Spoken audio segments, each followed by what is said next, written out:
السلام عليكم ورحمة الله وبركاته. الحمد لله الأكرم الذي خلق الإنسان وكرم وعلمه من البيان ما لم يعلم، فسبحان الذي لا يحصى امتنانه باللسان ولا بالقلم، ونشهد أن لا إله إلا الله وحده لا شريك له، ونشهد أن سيدنا وسندنا وحبيبنا وطبيبنا وطبيب قلوبنا ومولانا محمدا عبده ورسوله. أما بعد، فقد قال الله تبارك وتعالى في كلامه المجيد وفي فرقانه الحميد: أعوذ بالله من الشيطان الرجيم. بسم الله الرحمن الرحيم. يا أيها الذين آمنوا اتقوا الله حق تقاته ولا تموتن إلا وأنتم مسلمون. وقال النبي عليه الصلاة والسلام: الدين النصيحة، أو كما قال النبي عليه الصلاة والسلام. وقال تبارك وتعالى في شان حبيبه آمرا ومخبرا: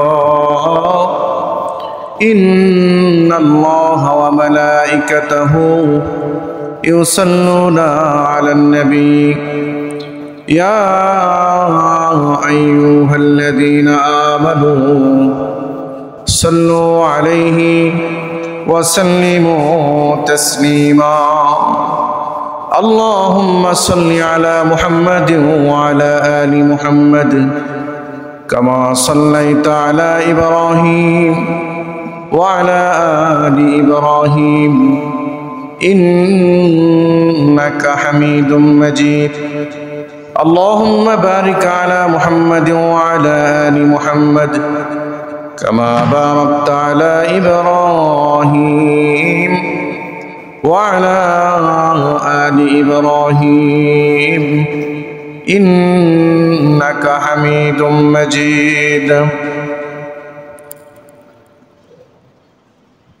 কোথায় গেলে পাবো তোমায়, বলে দাও আমারে। কোথায় গেলে পাবো তোমায়, বলে দাও আমারে।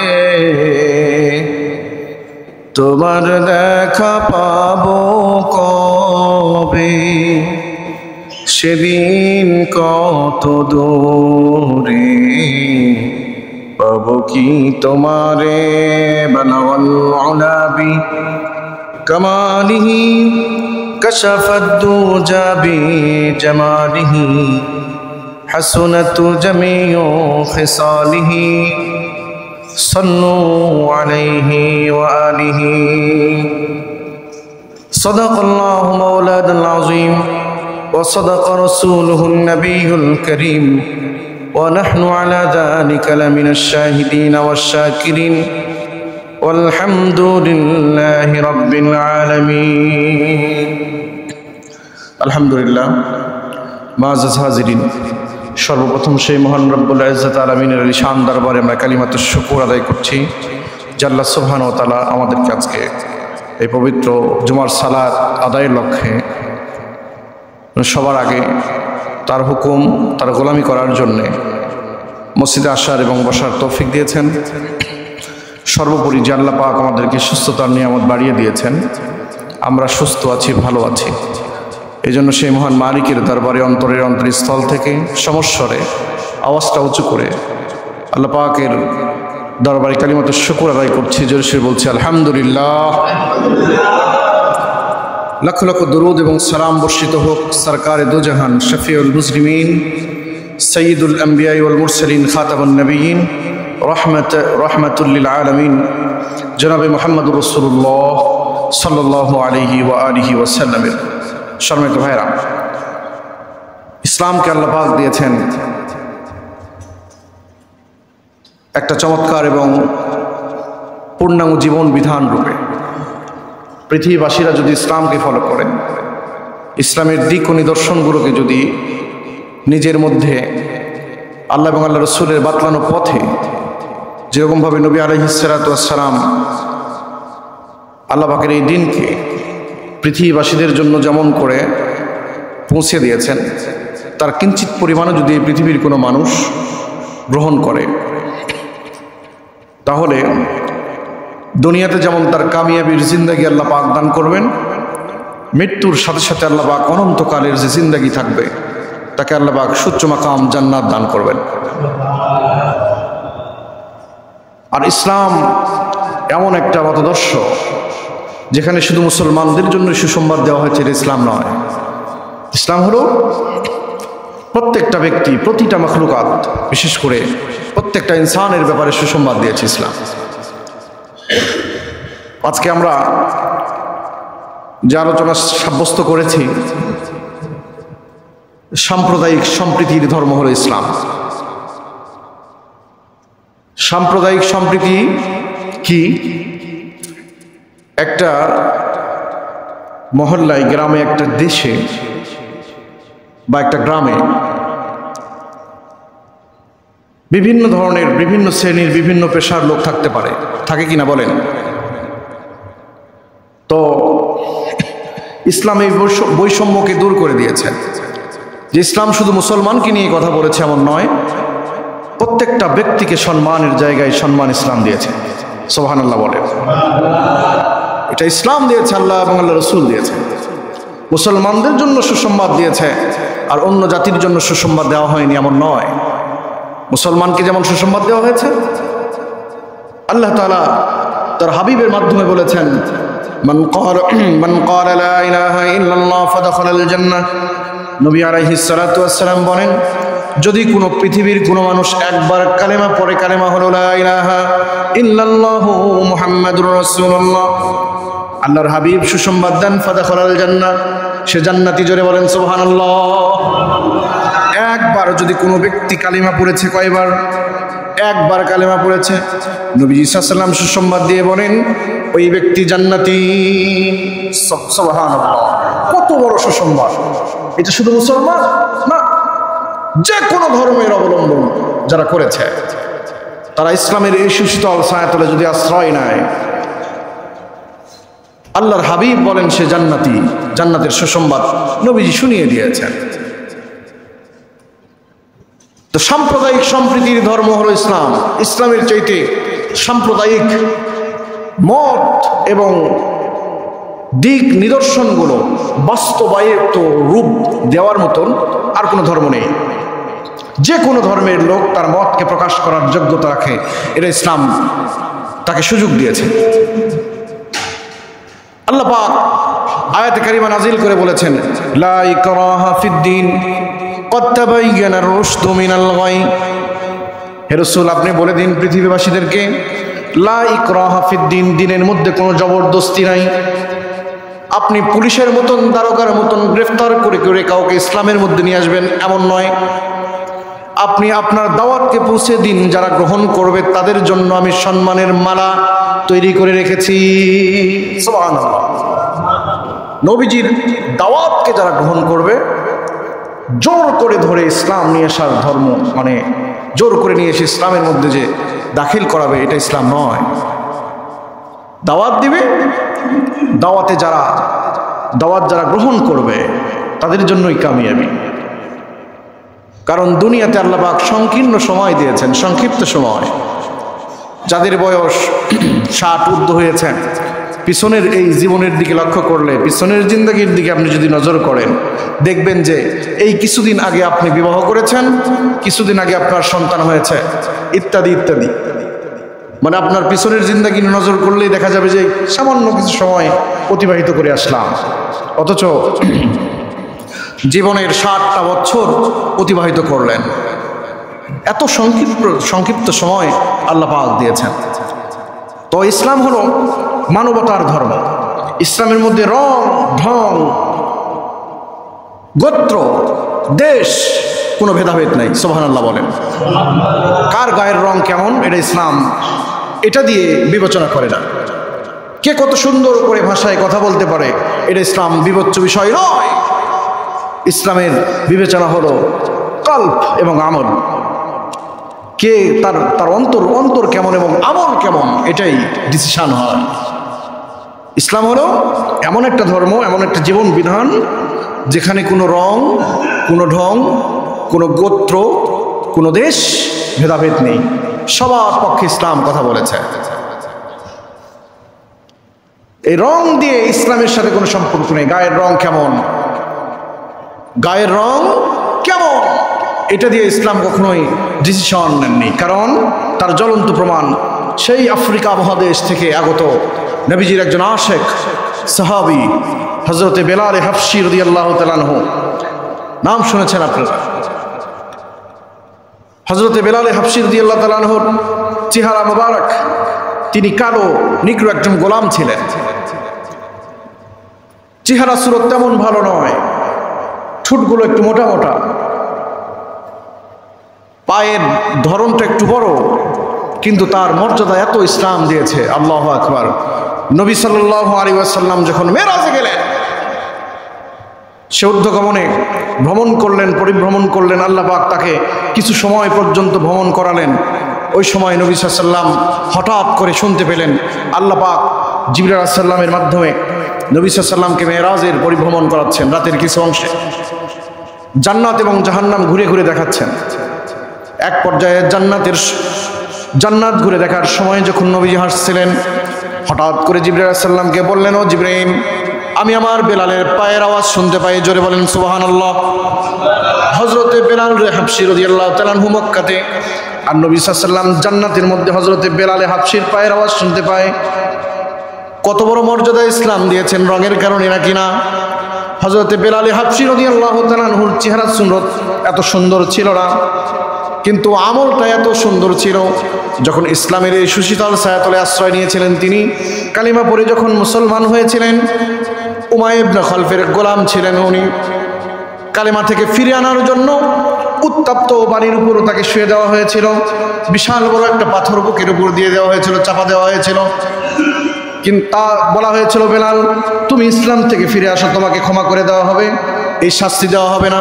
কিন্তু হযরতে বেলাল হাবশীর অন্তরটা আল্লাহ এবং আল্লাহ রসুলের জন্য, দিনের জন্য, ইসলামের জন্য আল্লাহ পাক এমন করে কবুল করেছেন, বুকের উপর যত বড় পাথর চেপে দিক না কেন, হযরতে বেলালের মুখ থেকে এক সময় শুধু একটাই শব্দ আসতো, আহাদ আহাদ আহাদ।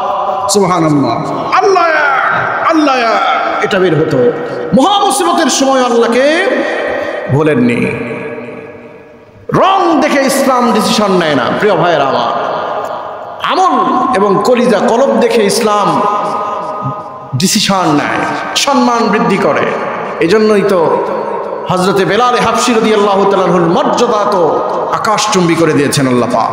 কারণ অন্তরটা ইসলাম এবং আল্লাহ এবং আল্লাহ রসুলের জন্য তিনি সব সময় তৈরি করে রেখেছিলেন। ভালোবাসার সুচ্চ মাকামে তিনি আসীন করেছিলেন। এই জন্য তার সম্মান বৃদ্ধি হয়েছে। তো সাম্প্রদায়িক সম্প্রীতির ধর্ম হলো ইসলাম। রং দেখে না, দেশ দেখে না, বর্ণ দেখে না, কিছুই এখানে দেখার কোনো সুযোগ নাই। প্রত্যেকটা ব্যক্তির অধিকারকে ইসলাম কথা বলেছে, হোক না সে বিধর্মী।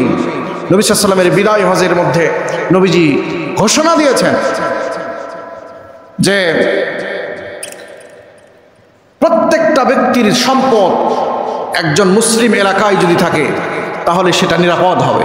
সে যে ধর্মেরই হোক না কেন, সে নিরাপদ হবে। নবী সাল্লাল্লাহু আলাইহি ওয়াসাল্লাম যখন মক্কা থেকে মদিনায় হিজরত করে গেলেন, যাওয়ার পর কমপক্ষে 8টি সম্প্রদায়ের সাথে চুক্তি হলো, একটা সনদ লিখলেন, চার্টার অফ মদিনা, মদিনা সনদ। এই মদিনা সনদে স্বাক্ষর করার জন্য তাদেরকে বললেন এবং বললেন যে আজকে থেকে মদিনায় প্রত্যেকটা ব্যক্তির অধিকার সমুন্নত থাকবে। জোরে বলেন সুবহানাল্লাহ। সাম্প্রদায়িক সম্প্রীতির ধর্ম হল ইসলাম।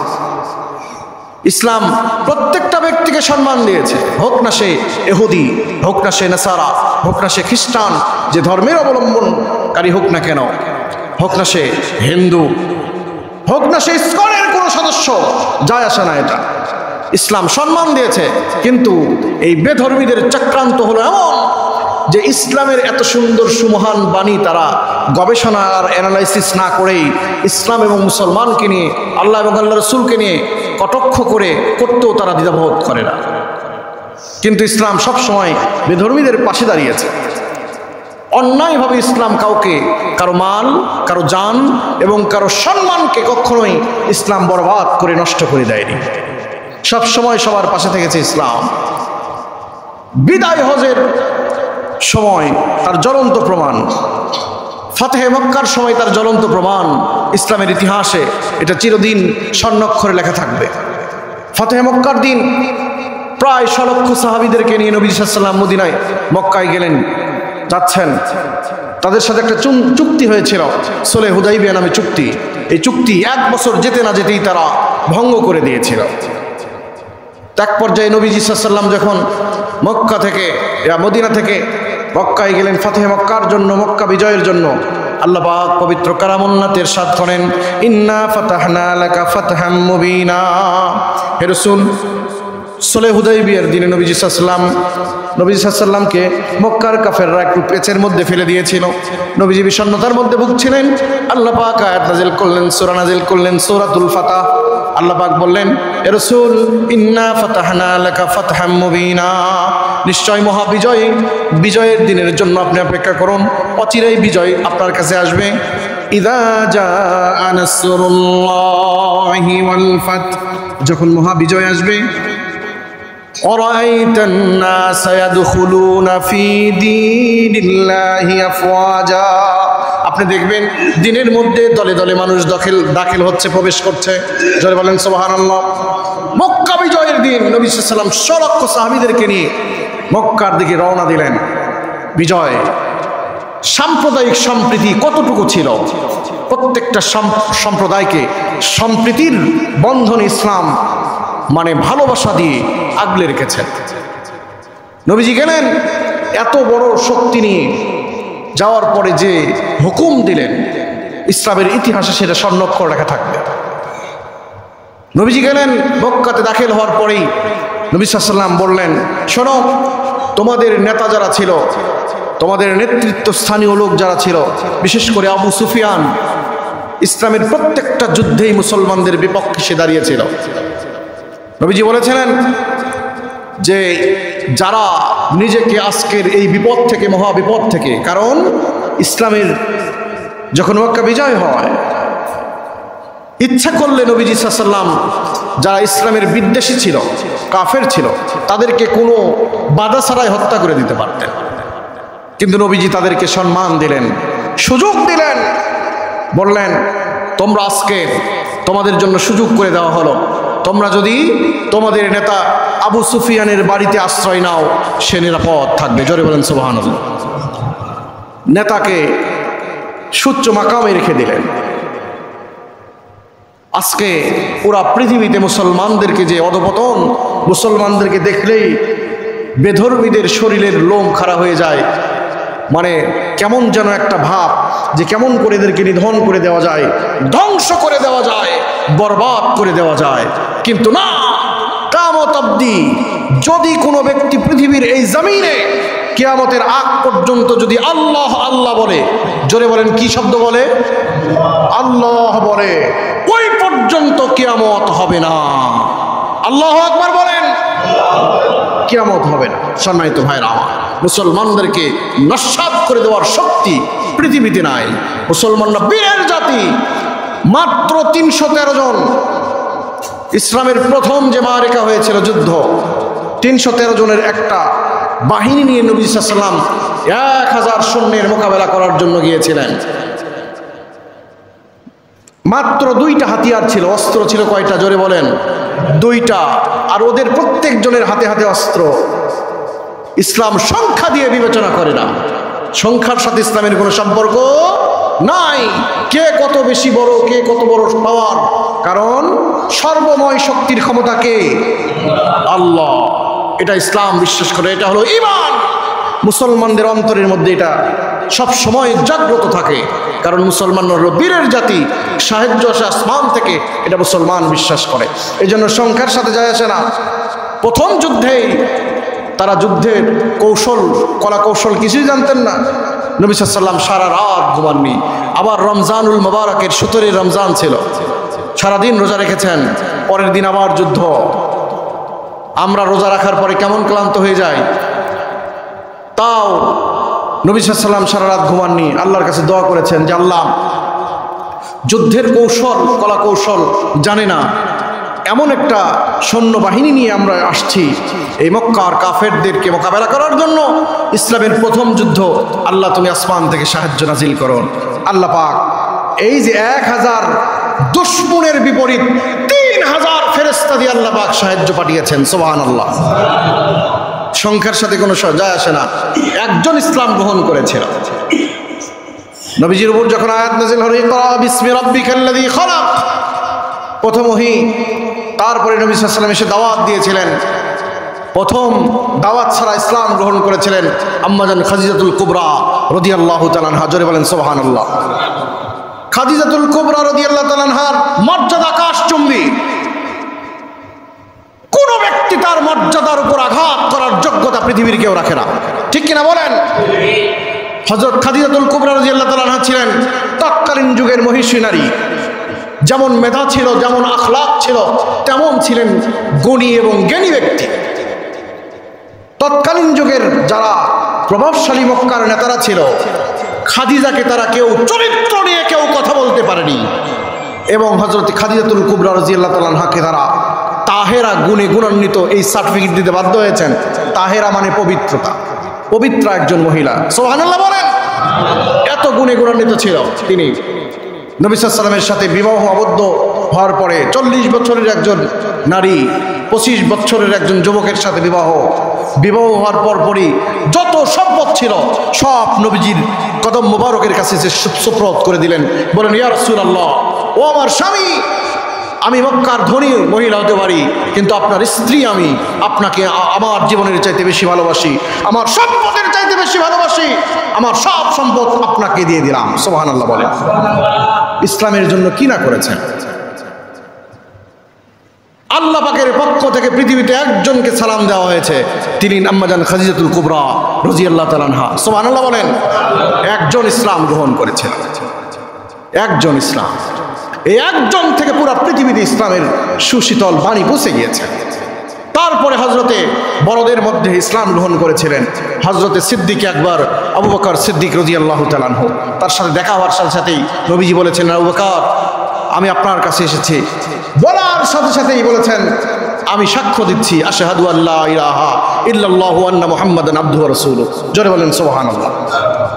এত দিলের মধ্যে মুহাব্বত, নবীজির প্রতি ভালোবাসা, ঈমান এনেছেন।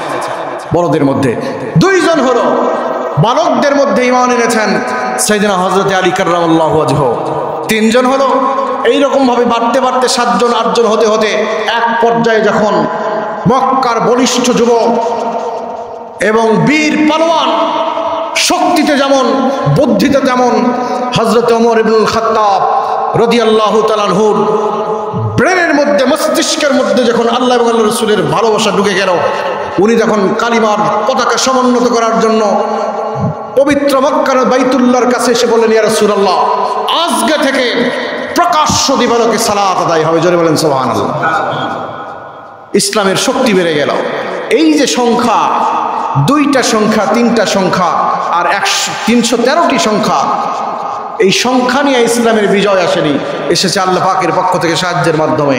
প্রিয় ভাইরা, এখনো ইসলামের যে সাহায্য আসবে, কোনো ব্যক্তিকে আল্লাহ পাকের পক্ষ থেকে সাহায্য করা হবে, তার দিলের মধ্যে যদি এতটুকু ঈমান থাকে, এতটুকু আশা থাকে যে আমাকে সাহায্য করার মালিক আল্লাহ, পৃথিবীর কোনো ব্যক্তি নাই সাহায্য করার আল্লাহ ছাড়া। এখনো সাহায্য, আল্লাহ পাকের সাহায্য আসবে, আসতে বাধ্য, আসবে।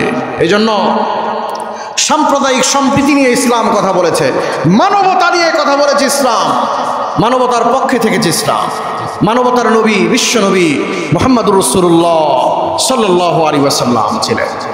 নবী সাল্লাল্লাহু আলাইহি ওয়াসাল্লাম খন্দকের যুদ্ধ থেকে ফিরে আসছিলেন, যুদ্ধ করে আসার সময় রাস্তায় একটু রেস্ট নিলেন, তাঁবু গাড়লেন, সামান্য একটু সময় বিরতি নিলেন, আরাম করছিলেন। এমত অবস্থায় নবীজি সাল্লাল্লাহু আলাইহি ওয়াসাল্লাম যখন দ্বিপ্রহরের সময় আরাম করছিলেন, একজন বেদুইন ইহুদি নবীজির বুক মোবারকের উপর বসেছিল, একটা চাকুনি খোলা তরোয়াল নিয়ে বসেছিল। বসে বলে, ইয়া মুহাম্মদ, এখন আপনাকে কে বাঁচাবে? নবীজি বললেন, আল্লাহ। জোরে বলেন আল্লাহু আকবার। আল্লাহ শব্দ শোনার সাথে সাথে ইহুদির অন্তরের মধ্যে কম্পন শুরু হয়েছে। কারণ অন্তর বানিয়েছেন কে? আল্লাহ বানিয়েছেন। অন্তরের মধ্যে কম্পন শুরু হয়েছে, তার হাত থেকে অটোমেটিক তরবারি পড়ে গেছে। নবী বলেন, এখন বাঁচাবে তোমাকে কে? তুমি বলো। বলে যে আপনি সারা বাঁচানোর আর কেউ নাই, কারণ তার কথায় কি হবে? তাই তো আল্লাহকেই জানে না। নবীজি বললেন, আমি তোকে ক্ষমা করে দিলাম। জোরে বলেন সুবহানাল্লাহ। ক্ষমা করে দিলেন। ইচ্ছা করলে তাকে কলারটা ধরে হয় নাক ফিটে দেওয়া যেত, না হয় তার গর্দান, মানে তার গর্দানকে দ্বিখণ্ডিত করে দেওয়া যেত, কিন্তু মাফ করে দিলেন। কত বড় মানবতার ধর্ম ইসলাম। হযরত সাইয়্যিদিনা আলী কাররামাল্লাহু ওয়াজহু একটা যুদ্ধে একটা কাফেরকে হত্যা করার জন্য বুকের উপর চড়েছেন, একটা চাকুরি ছুরি নিয়ে। প্রিয় ভাইরা আমার, কত বড় মানবতার ধর্ম, সাম্প্রদায়িক সম্প্রীতির ধর্ম ইসলাম। কোন সাম্প্রদায়িক ইসলাম কটাক্ষ করে জীবনে কোনোদিন কোনো কথা বলেনি। সুবহানাল্লাহ বলেন। কিন্তু আমাদের যারা ইসলাম বিদ্বেষীরা আছে, তারা মনে করে তাদেরকে নিয়ে ইসলাম সবসময় কথা বলেছে। না, সবার সম্মানকে সমুন্নত রেখেছে ইসলাম। হযরত সাইয়্যিদিনা আলী কাররামাল্লাহু ওয়াজহু কাফেরকে হত্যা করার জন্য বুকের উপর চলেছেন। যুদ্ধের ময়দান, যেহেতু যুদ্ধ চলছিল, চলেছেন, হত্যা করবে। এমত অবস্থায় কাফের হযরত সাইয়্যিদিনা আলী কাররামাল্লাহু ওয়াজহু মুখের উপর থুতু দিয়ে দিয়েছে। হযরত আলীর রাগ একবার নিমিষেই শেষ, আর তাকে মারেননি, বুক থেকে নেমে গেলেন। বললেন যে, কাফের বলে, ও আলী, কি হলো, আমাকে হত্যা করলে না কেন? এবার হযরত আলী বলেন, শোনো আল্লাহর দুশমন, তোমাকে হত্যা করার জন্য যে আমি তোমার বুকের উপর চড়েছিলাম, তুমি আল্লাহ এবং আল্লাহ রাসূল ইসলামের দুশমন ছিলে, এজন্য তোমাকে আমি হত্যা করে দেওয়ার জন্য ডিসিশন নিয়েছিলাম। কিন্তু যখন তুমি আমাকে থুতু দিয়েছ, তখন তুমি ব্যক্তিগত আক্রোশের শিকার হয়েছ। আমি যদি তোমাকে হত্যা করি, আমি আমার আল্লাহকে ভয় করি। কিয়ামতের কঠিন মুসিবতের সময় তোমাকে হত্যার এই দায় আমি স্বীকার, যদি আমাকে আল্লাহ পাক ধরে বসেন, আলী তোমার গায়ে থুতু দিয়েছিল, এজন্য তুমি হত্যা করেছ, ইসলামের জন্য হত্যা করনি, আল্লাহকে ভয় করি, তোকে ক্ষমা করে দিলাম। জোরে বলেন সুবহানাল্লাহ। মানবতার ধর্ম ইসলাম। নবী সাল্লাল্লাহু আলাইহি ওয়াসাল্লাম বলেছেন, খাওয়ার সময় সালাম দেওয়ার দরকার নাই। সুবহানাল্লাহ বলেন। একজন ব্যক্তি খাচ্ছে, ক্ষুধা লেগেছে পেটে, সালাম প্রয়োজন নাই, খাওয়া শেষ তারপরে সালাম দেন। কারণ নবীজি আরো বলেন, ইসলাম বলে কোন ব্যক্তিকে ক্ষুধা লেগেছে, এদিকে একামত হচ্ছে, একামত জামাত বাদ দিয়ে আগে খাবার খেয়ে নাও। সুবহানাল্লাহ বলেন। মানবতার পক্ষে কথা বলেছে ইসলাম। পেটে ক্ষুধা নিয়ে মানুষটি কোনো রুচিকর কোনো কাজ করতে পারে? কোনো কাজ করতে পারে না, সে দুর্বল হয়ে যায়। এই জন্য নবীজি বলেছেন, একামত হয়, ক্ষুধা লেগেছে, নামাজ পড়ো। একামত হচ্ছে, তোমার কাজায়ে হাজত, পেশাব পায়খানার প্রয়োজন হয়েছে, তুমি আগে পেশাব পায়খানা করে নাও। তোমার সুস্থতা বড়। মানবতার পক্ষে ইসলাম কথা বলেছে সবসময়। কত বড় মানবতা দেখেছেন, যে সবসময় আপনার যেটা সুযোগ সেটাই ইসলাম দিয়েছে। যখন কোন মুসলমান শরীয়তের ৪৮ মাইল অতিক্রম করবে, ইসলাম তাকে বলেছে মুসাফির। ইসলাম বলে যে এই মুসাফিরের জন্য নবীজি বলেন, আস-সাফরু কিতাতুম মিনাল আযাবিল গরাব। সফর হলো জাহান্নামের একটা অংশ। জাহান্নামে যেমন কষ্ট হয়, সফরে গিয়ে মন মতন খাওয়া যায় না, মন মতন ঘুমানো যায় না, মন মতন কোথাও দাঁড়ানো যায় না। সবসময় আশঙ্কা থাকে যে কে কোথায় থেকে ছিনতাইকারী এসে আমার সব কিছু নিয়ে যাবে, আমি কোথায় যাব, কোথায় গেলে নিরাপদ হবে। এই যে বিষণ্ণতার মধ্যে ঘুরে, ইসলাম বলে এই ব্যক্তি মানবতার পক্ষে কথা বলেছে। ইসলাম আপনার সুযোগটা দিয়েছে, ইসলাম যে বলেছে তোমার জন্য 4 রাকাত বিশিষ্ট নামাজ, 48 মাইল দূরে গেলে 4 রাকাত বিশিষ্ট নামাজ পুরোটা পড়ার দরকার নাই, জামাত নাই, জুমার নামাজ নাই, রমজানের রোজাও ছেড়ে দেওয়ার কথা বলা হয়েছে মুসাফিরদের জন্য। কিন্তু এখন বর্তমান যেহেতু আমাদের সফরটা তো কষ্টকর নয়, রমজানের রোজা ছেড়ে দেওয়ার মানে আমাদের জন্য কল্যাণকর হবে না, ভিন্ন কথা ওটা। প্রিয় ভাইরা, ইসলাম বলেছেন 4 রাকাত বিশিষ্ট নামাজ তুমি 2 রাকাত পড়ে নাও। জোরে বলেন সুবহানাল্লাহ। সুন্নত পড়ার প্রয়োজন নাই। কত বড় সুসংবাদ! আমাদের ড্রাইভার ভাইরা যদি এটা জানতেন, তাদের সম্মান আকাশচুম্বী হয়ে যেত। তারা নিজেও জানে না যে তারা প্রত্যেক দিন মুসাফির হয়, তাদের দোয়া কবুল হয়। 3 ব্যক্তির দোয়াকে আল্লাহ পাক ফেরত দেন না। আপনারা জানেন কয় ব্যক্তির দোয়া? 3 ব্যক্তির দোয়া। 1 নাম্বার মুসাফির। জোরে বলেন কি? মুসাফিরের দোয়া আল্লাহ পাক ফেরত দেন না। মুসাফিরের দোয়া এবং আল্লাহ পাকের এই পর্দার মধ্যে কোনো হায়েল নাই। মুসাফিরের দোয়ার মধ্যে কোনো হায়েল নাই, পর্দা নাই। মুসাফির দোয়া করলেই দোয়া কবুল হয়ে যায়। কিন্তু আমাদের ড্রাইভার ভাইয়েরা, মুসলমান ড্রাইভার, এমন বিদঘুটেভাবে গাড়ি চালান। এই ড্রাইভার সাহেব নিজেও মানুষ, গাড়ি কি নিজে নিজেই চলে নাকি বলেন তো? গাড়িকে কে চালায়? জোরে বলেন, কে চালায়? ড্রাইভার। ড্রাইভার কি অন্য জগৎ থেকে আসছে? আমাদের মানুষ।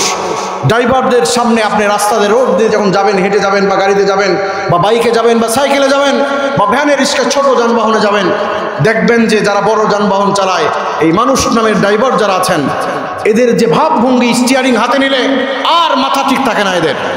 রাস্তা দিয়ে কে যাচ্ছে তারা লক্ষ্য করে না। আমাদের সিটি হাটেই গতকাল, কত হাটের দিনে কি মর্মান্তিক একটা দুর্ঘটনা ঘটেছে আমরা দেখেছি। এখান থেকে মানবতার পক্ষে নাই। ড্রাইভারের সম্মান দিয়েছে ইসলাম আকাশচুম্বী। এ নিজেও জানে না স্টিয়ারিং যারা চালান তারা নেতৃত্ব স্থানীয় লোক। আল্লাহু আকবার বলেন। স্টিয়ারিং যারা চালান তারা নেতা। নেতার যেমন ভূমিকা, নেতা যদি ইচ্ছা করে যে আজকে অন্ধকারের মধ্যে নিয়ে যাবো আমার পিছনে যারা আছে, তিনি পারবেন কিনা বলেন? তিনি পারবেন। ড্রাইভার যদি মনে করে আজকে আমি খাদের মধ্যে ফেলে দেবো গাড়িকে, পারবেন না? 100% পারবেন। তাই জন্য নেতৃত্ব স্থানীয় লোক, ইসলাম তাকে সম্মান দিয়েছে আকাশচুম্বী। যদি তিনি 48 মাইল দূরে যান, ড্রাইভার সময় নেই, মালিক তাকে ছাড়ে না নামাজের জন্য, কি করবেন উনি? ইসলাম বিধান দিয়েছে পানি যদি না পায় তায়াম্মুমের বিধান দিয়েছে। সুবহানাল্লাহ বলেন। এত সুযোগ দিয়েছে ইসলাম, কিন্তু এই সুযোগটা আমরা কয়জন কাজে লাগাতে পারি? আমি ড্রাইভার ভাইদেরকে বলবো, যারা শুনবেন এবং শুনছেন তাদেরকে বলবো, আপনার সম্মান দিয়েছে ইসলাম, আপনি এই সম্মানকে সমুন্নত রাখেন। যখন 48 মাইল দূরে যাবেন, আপনি মুসাফির, আপনি স্যার স্যার বলবেন, ঠিক আছে বলেন, আপনার নিয়ম অনুযায়ী আপনি বলেন, কিন্তু আপনার সম্মান দিয়েছে ইসলাম। যখন 48 মাইল অতিক্রম করবেন, আপনার দিলটা আল্লাহর সাথে সংযুক্ত করে দিন। আল্লাহর কাছে দোয়া করেন যে আল্লাহ, আমি তো ছোট চাকরি করি, আল্লাহ এর মধ্যে তুমি বারাকা দান করো, আমার এই সমস্যাটা দূর করে দাও। কারণ মুসাফিরের দোয়া আল্লাহ পাক ফেরত দেন না। সুবহানাল্লাহ বলেন। তাহলে আমাদের ড্রাইভার ভাইয়েরা প্রত্যেক দিন মুসাফির, তারা যদি জোহরের সালাতের সময় জামাত যেহেতু তার নাই, 2 রাকাত নামাজ পড়বে, সুন্নত নাই, 2 রাকাত নামাজ পড়তে কতক্ষণ সময় লাগে বলেন তো? 5 মিনিট কি সূরা বাকারা দিয়ে নামাজ পড়বেন নাকি 5 মিনিট সময় 2 রাকাত লাগবে? উঠতে গেলে 3 মিনিট সময় লাগবে 2 রাকাত নামাজ পড়তে। আর আপনি যেহেতু গাড়ি আপনার জন্য অপেক্ষা করছে, 1 মিনিট সময় আছে, আপনি একটু জলদি ছোট ছোট। এই জন্যই তো ইসলাম, আল্লাহ এবং আল্লাহ রাসূল, অর্থাৎ ইসলামে শুধু সব সূরা বাকারার মতন নাজিল করেনি। সুবহানাল্লাহ বলেন। সূরা বাকারার মতন সব সূরা কি নাজিল করেছেন? সূরা কাউসার, সূরা ইখলাসের মতন সূরাও নাজিল করেছেন। সুবহানাল্লাহ। যেন আপনাকে বোঝানো যায় যে সময় মতো আপনি নামাজ পড়ে, এই ছোট ছোট সূরা দিয়ে নামাজ পড়ে আপনি যথা টাইমে আপনার জন্য যেন কেউ কষ্ট না করতে পারে। এই জন্য সূরা ইখলাসও নাজিল করেছেন, সূরা কাউসারও নাজিল করেছেন। এই জন্য ভাইরা, আসুন ইসলামের যে মানবতার ধর্ম, এই মানবতার পক্ষে নিয়ে আমরা কথা বলি। জোরে বলেন ইনশাআল্লাহ। কিন্তু আমরা দেখতে পাচ্ছি এই ইসলামিক লেবাসে যারা দেখছে, আমাদের যারা ইসলামকে পছন্দ করে না, বিশেষ করে বর্তমানে যে এই বাংলাদেশ 5 আগস্টের পরে, 24-এর এই গণঅভ্যুত্থানের পরে আমরা যে অবস্থা দেখতে পাচ্ছি বর্তমানে, যে ইসকনের দালালি করে করে মুসলমানদেরকে বিভিন্ন সময় চক্রান্ত করে আমাদের যুবতীদেরকে বিভিন্নভাবে পাইতারা করে, তারা কেমন করে তাদের সতীত্ব নষ্ট করা যায় এই পাইতারার মধ্যে তারা পড়েছে। এবং শুধু তাই নয়, ইসকনের ভারতের যে ইসকন হিন্দুত্ববাদীর যে একটা এই মতাদর্শর মানে অধীনে পড়ে বিভিন্ন জায়গার মসজিদের ইমাম সাহেবরা যখন ইসলামের পক্ষে কথা বলছে, আমি শুরু থেকেই প্রত্যেকটা ধর্মকে সম্মান দিয়েই কথা বলেছি। কথা বলেন ঠিক কিনা? আপনারা শুনেছেন, ইসলাম হলো মানবতার পক্ষে।